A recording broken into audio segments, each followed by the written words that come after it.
महाशिवरात्रि की कथा सुनने मात्र से होती है मनोकामना पूर्ण। एक बार पार्वती ने भगवान शिव शंकर से पूछा, ऐसा कौन सा श्रेष्ठ तथा सरल व्रत पूजन है जिससे मृत्युलोक के प्राणी आपकी कृपा सहज ही प्राप्त कर लेते हैं। उत्तर में शिव जी ने पार्वती को शिवरात्रि के व्रत का विधान बताकर यह कथा सुनाई। किसी समय वह वाराणसी के वन में एक भील रहता था। उसका नाम गुरुद्र था।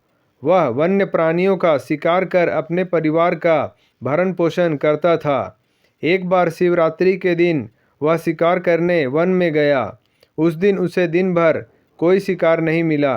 रात होने पर उसे वन में एक झील दिखाई दी।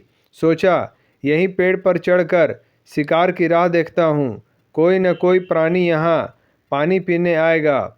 वह पानी का पात्र भरकर बिल्व वृक्ष पर चढ़ गया। उस वृक्ष के नीचे शिवलिंग स्थापित था। थोड़ी देर बाद वहाँ एक हिरन आई।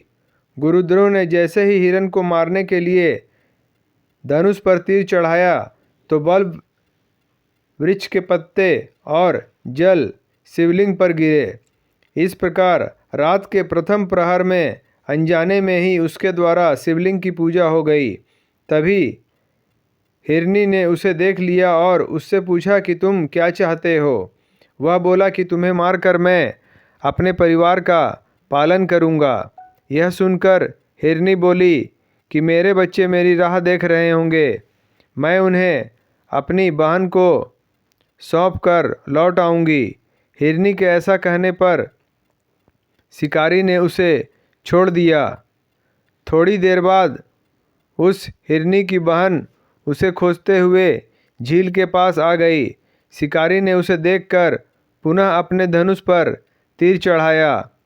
इस बार भी रात के दूसरे प्रहर में बल्ब वृक्ष के पत्ते व जल शिवलिंग पर गिरे और शिव की पूजा हो गई। उस हिरनी ने भी अपने बच्चों को सुरक्षित स्थान पर रखकर आने को कहा। शिकारी ने उसे भी जाने दिया।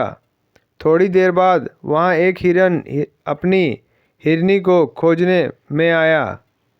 इस बार भी वही सब हुआ और तीसरे प्रहर में भी शिवलिंग की पूजा हो गई।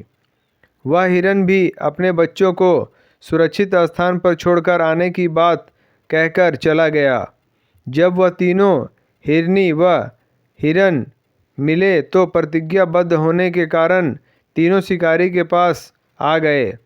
सबको एक साथ देखकर शिकारी बड़ा खुश हुआ और उसने फिर से अपने धनुष पर बाण चढ़ाया, जिससे चौथे प्रहर में पुनः शिवलिंग की पूजा हो गई।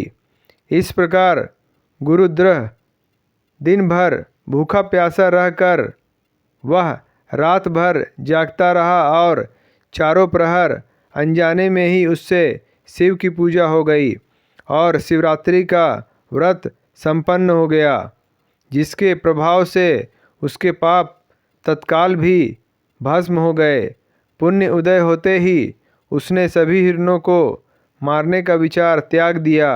तभी शिवलिंग से भगवान शंकर प्रकट हुए और उन्होंने गुरुद्र को वरदान दिया कि त्रेता युग में भगवान राम तुम्हारे घर आएंगे और तुम्हारे साथ मित्रता करेंगे।